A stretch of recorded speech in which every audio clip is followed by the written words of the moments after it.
Bharat 50% tariff लागू होने के बाद अब दोनों तरफ से सुलह के संकेत मिल रहे हैं। भारत पर जो 50% टैरिफ लागू हुआ है उसके बाद सरकारी सूत्रों के मुताबिक भारत और अमेरिका के बीच बातचीत के रास्ते खुले हैं। इस बीच अमेरिका के वित्त मंत्री स्कॉट बेसेंट ने कहा है कि राष्ट्रपति ट्रंप और पीएम मोदी के आपसी रिश्ते बेहद अच्छे हैं और इसका समाधान निकल आएगा। We still don't have a deal.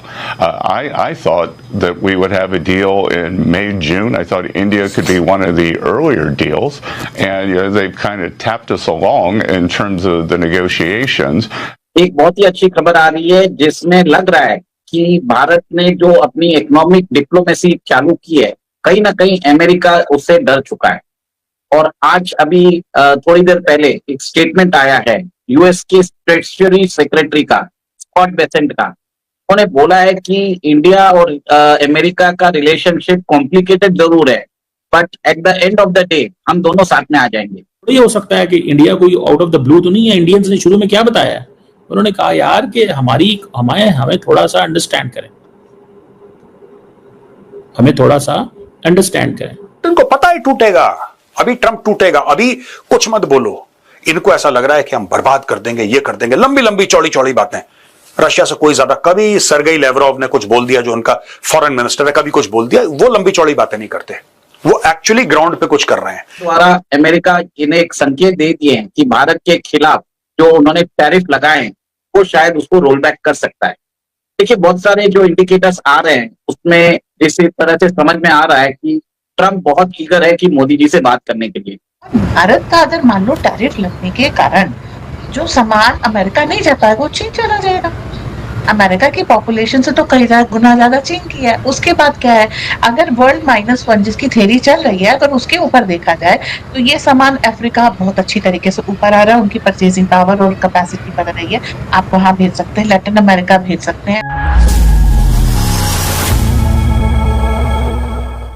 मंत्री ने यह भी कहा कि रूस के साथ क्रूड ऑयल खरीदने के अलावा दूसरे भी मुद्दे हैं, लेकिन आखिरकार हम साथ मिलकर इसका हल निकाल लेंगे। Prime Minister Modi have very good relationships at that level, and it's not just over the Russian oil.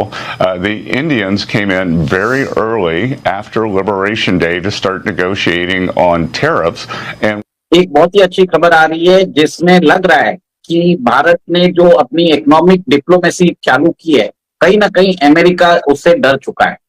और आज अभी थोड़ी देर पहले एक स्टेटमेंट आया है यूएस के ट्रेजरी सेक्रेटरी का, स्कॉट बेसेंट का। उन्होंने बोला है कि इंडिया और अमेरिका का रिलेशनशिप कॉम्प्लिकेटेड जरूर है, but at the end of the day हम दोनों साथ में आ जाएंगे। उन्होंने बोला है कि भारत वर्ल्ड की सबसे बड़ी एक डेमोक्रेसी है और यूएस वर्ल्ड की सबसे बड़ी इकोनॉमी है। इसके द्वारा अमेरिका इन्हें एक संकेत दे दिए हैं कि भारत के खिलाफ जो उन्होंने टैरिफ लगाए हैं वो शायद उसको रोल बैक कर सकता है। देखिए बहुत सारे जो इंडिकेटर्स आ रहे हैं उसमें इस तरह से समझ में आ रहा है कि ट्रंप बहुत ईगर है कि मोदी जी से बात करने के लिए। कल एक जर्मन अखबार ने बताया है कि Trump tried to call Modi, पर मोदी जी ने फोन ही नहीं उठाया, क्योंकि ट्रंप के ऊपर भरोसा नहीं है, क्योंकि ट्रंप कुछ भी बात कर लेंगे और उसके बाद वो ट्रूथ सोशल में कुछ भी डाल देंगे। इससे मोदी जी ने फोन नहीं उठाया। अब मोदी जी क्या कर रहे हैं, मोदी जी जा रहे हैं जापान, फिर जा रहे हैं चाइना। जापान जाके बताया जा रहा है कि क्वाड के ऊपर बात होगी। जापान जो अमेरिका का सबसे अच्छा एलाई है, भारत के अंदर $70 बिलियन एक तरह से इन्वेस्ट कर रहा है। फिर बाद में जा रहे हैं चीन। चीन के अंदर भी जाके वो उसको समिट में अटेंड कर रहे हैं और बताया जाता है कि शी जिनपिंग भारत के प्रधानमंत्री को रिसीव करने वो खुद आने वाले हैं। देखिए बहुत बड़ी बात है। और चीन ने बोल भी दिया है कि Bharat is a strategic partner. और जब किसी राष्ट्रीय अध्यक्ष जैसे शी जिनपिंग हमारे मोदी जी को लेने आते हैं, इसका मतलब यह है कि भारत को पहले वो जिस निगाह से देखते थे, अब वो उन्होंने अपना परिदृश्य बदल दिया। They have changed the way of looking India. अब वो इंडिया को स्ट्रेटेजिक पार्टनर के रूप में देख रहे हैं।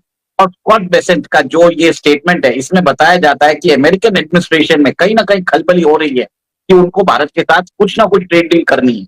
अब भारत ने क्लियर कट कर दिया है कि वो अपने टर्म्स पे ही काम करेगा। देखिए जिस हिसाब से स्टेटमेंट आए हैं, उन्होंने ये भी बोला है कि भारत बहुत ज्यादा ट्रेड नेगोशिएशन कर रहा है। हम चाहते थे कि April 2 जब हमने टैरिफ लगाई थी, Bharat will be the first person to हमारे साथ ट्रेड डील कर सकते थे, बट इतने दिन हो गए, इतना नेगोशिएशन कर रहे हैं कि हमको टैरिफ लगाना पड़ा। फिर उन्होंने रशियन क्रूड ऑयल की भी बात की। देखिए बात कुछ और है, और अब ट्रंप को समझ में आ गया है कि भारत के साथ जो 30 साल से उन्होंने रिश्ते कायम किए हैं, जो पिछले 5 या 6 अमेरिकन एडमिनिस्ट्रेशन ने जो रिश्ते स्थापित किए, ट्रंप ने आके उसको एक तरह से खत्म कर दिया। यहाँ तक कि वेस्टर्न एनालिस्ट ने भी उनको एक तरह से हिंदी वर्ड CHUTIA बोल दिया। देखिए बहुत बड़ी बात है, इसमें क्या हो रहा है कि उनकी हर जगह जग असाई हो रही है। उनके ही जॉन केरी उनके अगेंस्ट हो गए हैं, उनके बोल्टन अगेंस्ट हो गए, निकी हेली अगेंस्ट हो गई है, और कहीं ना कहीं बात हो रही है कि जिस हिसाब से भारत को ट्रीट किया जा रहा है, तो इंटरनेशनली अमेरिका को कोई ट्रस्ट भी नहीं कर रहा है। भारत का अगर मान लो टैरिफ लगने के कारण जो सामान अमेरिका नहीं जा पाएगा वो चीन चला जाएगा। अमेरिका की पॉपुलेशन से तो कई गुना ज्यादा चीन की है। उसके बाद क्या है, अगर वर्ल्ड -1 जिसकी थ्योरी चल रही है, अगर उसके ऊपर देखा जाए तो ये सामान अफ्रीका बहुत अच्छी तरीके से ऊपर आ रहा है, उनकी परचेजिंग पावर और कैपेसिटी बढ़ रही है। आप वहां भेज सकते हैं, लैटिन अमेरिका भेज सकते हैं, आप ये मिडिल ईस्ट की कंट्रीज में भेज सकते हैं, और चाइना आपके लिए एक नया मार्केट खुल रहा है। ओके, चाइना छोटी छोटी चीजों को छोड़ के हाई एंड चीजों में आ रही है, मतलब सोफिस्टिकेटेड ड्रोन्स में आ रहा है, AI में आ रहा है। तो वो जो बाकी सारा सामान है, दूध, दही, मक्खन, मिश्री, अनार, आलू, प्याज, बैंगन, इनका मार्केट खुल गया है ना वहाँ पे। आप फिशरीज, ठीक है, fisheries they are holding themselves, seafood अपना वो खुद लेके आ रहे हैं, आप सी फूड एक्सपोर्ट नहीं कर पाएंगे, बट बाकी सारी चीजें आप आराम से एक्सपोर्ट कर ले जाएंगे। भारत को नया मार्केट मिल गया चाइना। अच्छा, चाइना को हमने क्या कहा कि 20% तक अगर आप किसी कंपनी में इन्वेस्ट करेंगे तो आपको पूछने की जरूरत नहीं है, आप उनका पैसा वैसे भी आ रहा है हमारे पास, और उनके जो एक्सपोर्ट करेंगे उससे भी आएगा। हाँ, हाई एंड हमें टेक्नोलॉजी में उनके साथ कोलैबोरेशन करना पड़ेगा, क्योंकि उनका काम बहुत अच्छा है।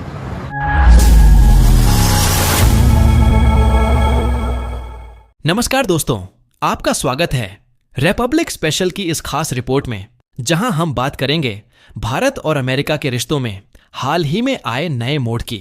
बीते कुछ दिनों से भारत और अमेरिका के बीच व्यापार और टैरिफ को लेकर लगातार तनातनी चल रही थी, लेकिन अब अमेरिकी ट्रेजरी सेक्रेटरी स्कॉट बेसेंट का बयान सामने आया है, जिसमें उन्होंने साफ तौर पर कहा है कि भले ही भारत अमेरिका के रिश्ते कई बार मुश्किल और पेचीदा हो जाते हैं, लेकिन दोनों देशों की दोस्ती इतनी गहरी है कि आखिरकार हम साथ आ ही जाएंगे। यह बयान ऐसे समय में आया है जब अमेरिका के पूर्व राष्ट्रपति डोनाल्ड ट्रंप के कार्यकाल के दौरान भारत पर कई तरह के टैरिफ और पाबंदियां लगाई गई थीं, जिससे रिश्तों में खटास आने लगी थी। हालांकि अब अमेरिका की ओर से यह संकेत मिल रहा है कि बातचीत के जरिए मतभेदों को सुलझाने की इच्छा मौजूद है। दोस्तों, अगर हम इतिहास पर नजर डालें तो भारत और अमेरिका के संबंध कभी भी पूरी तरह सरल नहीं रहे हैं।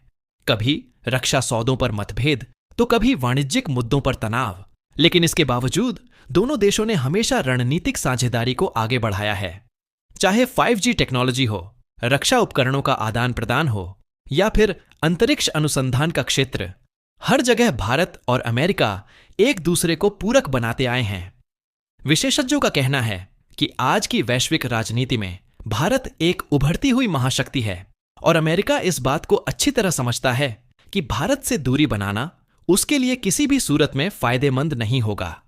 यही कारण है कि जब जब दोनों देशों के बीच तनाव बढ़ा है, अंततः संवाद और सहयोग ही रास्ता बना है।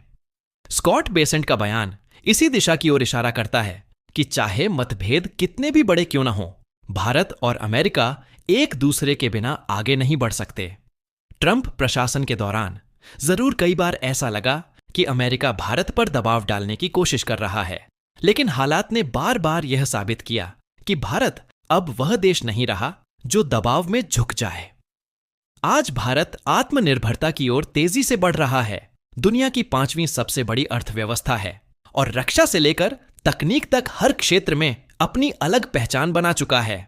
ऐसे में अमेरिका भी यह जानता है कि भारत को सहयोगी बनाना उसके लिए रणनीतिक रूप से बेहद जरूरी है। दोस्तों, आने वाले समय में यह देखना दिलचस्प होगा कि दोनों देश व्यापारिक तनाव को पीछे छोड़कर सहयोग के नए रास्ते कैसे तलाशते हैं। लेकिन एक बात तो तय है कि भारत अमेरिका की दोस्ती अब सिर्फ कागजों तक सीमित नहीं रही, बल्कि यह वैश्विक राजनीति की मजबूरी बन चुकी है। यही कारण है कि आज अमेरिका का हर बड़ा नेता भारत के साथ तालमेल की बात करता है। यह बयान इस बात का सबूत है कि अब भारत किसी से कम नहीं है, और अमेरिका भी भारत को नजरअंदाज करने की स्थिति में नहीं है। तो दोस्तों, आपको क्या लगता है? क्या यह बयान भारत की बढ़ती ताकत की पहचान है या फिर अमेरिका की कूटनीतिक रणनीति का हिस्सा? अपनी राय हमें कमेंट में जरूर बताएं और वीडियो को लाइक और शेयर करना न भूलें।